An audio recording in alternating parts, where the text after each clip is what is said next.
බලන්න එසකියල් 26. ඒ දවසේදී මා විසින් ඔවුන් උදෙසා තෝරාගෙන තිබුණා වූ කිරිද මී පැණිද ගලා යන්නා වූ සියලු දේශවලට වඩා උතුම් දේශයකට මිශ්‍ර දේශයේ සිට ඔවුන් පමුණුමි කියා මම ඔවුන්ට මාගේ අත ඔසවා ඇති. මේ යන්නකෝ. පොරොන්දුව මොකද්ද? මම උඹලව කිරියෙන් පැණියෙන් ඉතිරෙන කානාන් දේශයට අරගෙන යනවා. කොහේ ඉඳලා කොහෙටද? මිසරේ ඉඳලා කානාන් දේශයට. ඒ දේශය කොයි වගේලුද? සියලු දේශවලට වඩා උතුම්.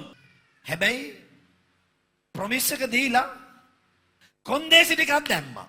7. නුඹලා එකිනෙකා තම තමාගේ ඇස්වලට ප්‍රිය වූ ඇති.